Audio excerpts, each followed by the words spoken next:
The top stories today. The Socio-Economic Rights and Accountability Project has filed a lawsuit against the Revenue Mobilization Allocation and Fiscal Commission over its plan to increase the salaries of top political and public office holders in the country. Argentina's President Javier Milei vowed on Sunday to accelerate his libertarian reforms after a crushing defeat in Buenos Aires provincial elections. And in sports, Super Falcons goalkeeper Chiamaka Nnadozie began a live for her new club Brighton and Hove Albion in a brilliant fashion as she kept a clean sheet and scooped the Player of the Match award. My name is Chioma Vic Chukwemeka. Now the news in full. Thank you so much for joining us. The Socio-Economic Rights and Accountability Project has filed a lawsuit against the Revenue Mobilization Allocation and Fiscal Commission over its plan to increase the salaries of top political and public office holders in the country. The suit was filed last week at the Federal High Court, Abuja. SERAP is asking the court to declare the proposed salary hike for the president, vice president, governors, their deputies and lawmakers unlawful and inconsistent with the Nigerian Constitution and the Revenue Mobilization Allocation and Fiscal Commission Act. Revenue Mobilization Allocation and Fiscal Commission Chairman Mohammed Bello had on August 18 announced the Commission's proposal to raise the pay of political office holders, describing their current salaries as paltry, and insisting that the revenue package was fair, realistic and sustainable. But SERAP, through its lawyers Kulawale, Oluwadare, Oluwakemi Oni and Andrew Wanko, argued that such an increase would amount to a gross misuse of the Commission's constitutional mandate, especially at a time when over 133 million Nigerians are living in poverty and several states are struggling to pay workers' salaries and pensions. We are following up on the story. We keep updating you. Senator Natasha Akpoti, who represents Kogi Central, will return to the National Assembly later this month after completing her 6-month suspension. Her lawyer confirmed this. While speaking with newsmen in Abuja, her counsel Victor Giwa disclosed that the senator was on vacation in London, but had already made plans to resume plenary alongside her colleagues when the Senate reconvenes on September 23. The lawyer added that the Senate leadership was not expected to obstruct her return. Akpoti was suspended on March 6 following allegations of insubordination after she rejected a change of her designated seat during plenary. The suspension, based on recommendations of the Senate Committee on Ethics, Privileges and Public Petitions, also stripped her of aides of his privileges and salaries. The lawmaker had consistently argued that her ordeal was linked to her petition accusing Senate President Godswill of sexual harassment, a claim the Senate dismissed. Former Labour Party governorship candidate in Lagos, Rhodes-Vivour, has reacted to criticisms that he abandoned Labour Party 2023 presidential candidate Peter Obi for his new party, the African Democratic Congress. Speaking on a TV show last night, Rhodes-Vivour explained that the former Anambra governor was fully informed about the move before he switched allegiance from LP. According to him, he has consistently carried Peter Obi along in all his plans. The clarification comes a few hours after Labour Party faulted his defection, which he described as hasty and ill-advised. Rhodes-Vivour, who flew the LP flag in the 2023 governorship election in Lagos, finally declared his switch to the ADC on Saturday at an event in Alimosho, Lagos State. The event, initially disrupted by security operatives before being relocated, was part of a broader coalition of opposition parties under the ADC platform aimed at unseating the ruling All Progressives Congress in 2027. Away from Lagos State, right here, we move to Nnewi here in Anambra State. Laying of asphalt has been completed up to 70% on the 9.8 kilometers Nkwo-Rifite to Nkwo-Nnewi Road, popularly called Nkwo to Nkwo.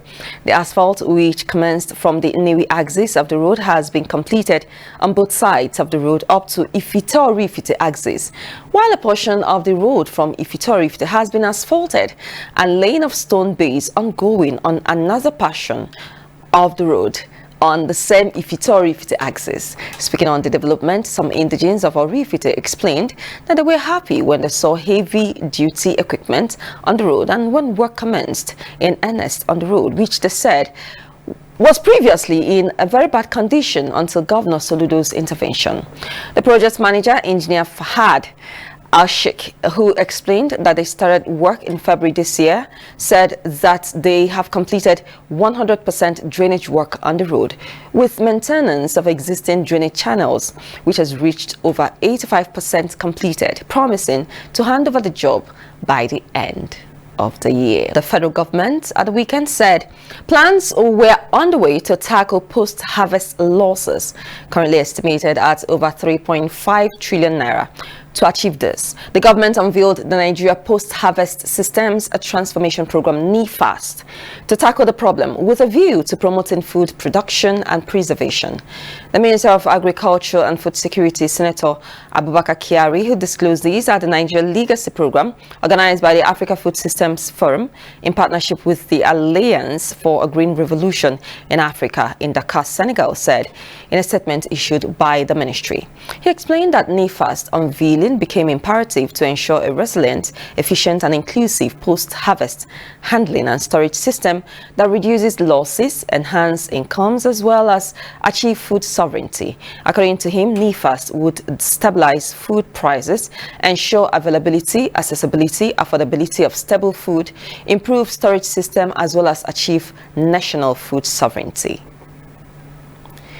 The Military Pensions Board has issued a strong warning to military pensioners and the public, the general public, about a fraudulent WhatsApp group falsely linked to the board.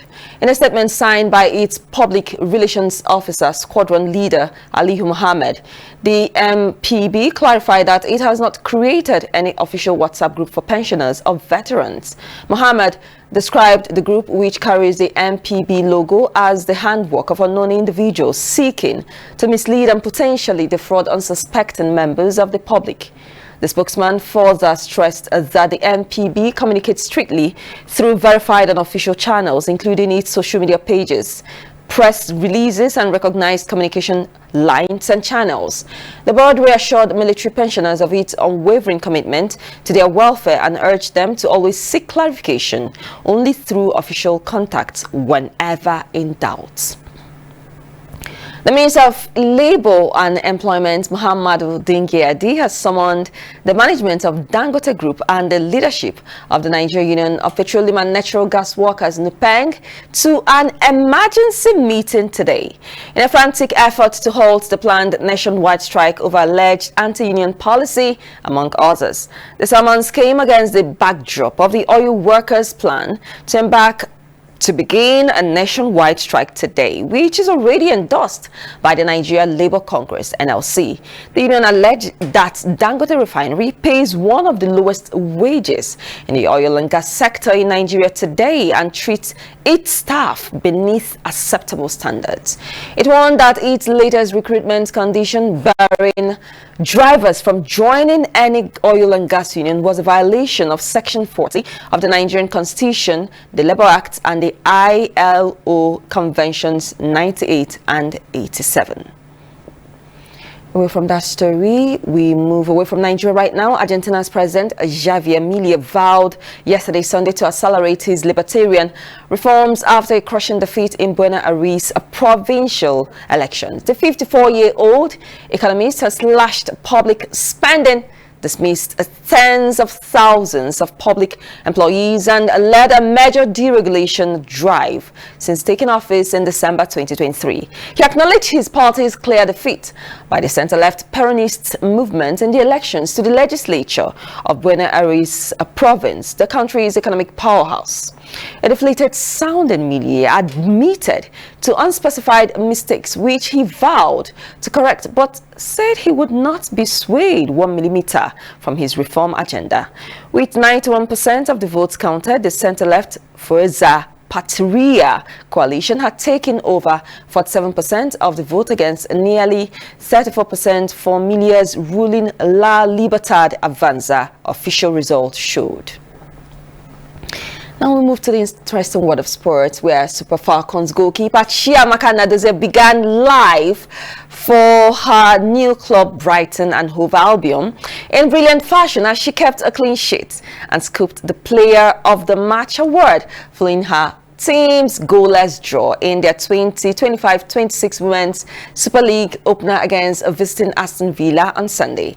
The 24-year-old, who joined Brighton during the summer transfer window following her departure from French side Paris FC, made her debut in goal for coach Dario Vidosic's side as match day 1 of the new WSL campaign kicked off. Nnadozie had a busy afternoon, but she came up big in the home fixture as she produced 4 saves to deny the Villains and ensure her goal was not breached as Brighton earned a share of the spoils.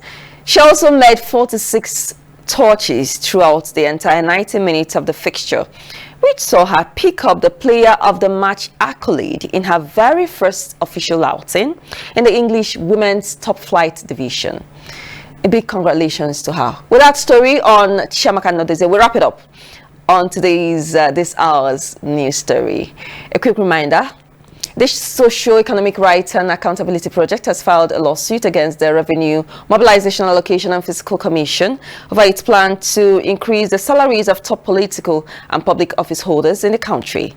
We also told you from Argentina that the president, Javier Milei, vowed on Sunday to accelerate his libertarian reforms after a crushing defeat in Buenos Aires provincial elections. And finally, the Golden Woman, Super Falcons goalkeeper Chiamaka Nnadozie, began life for her new club Brighton and Hove Albion in brilliant fashion as she kept a clean sheet and scooped the Player of the Match award.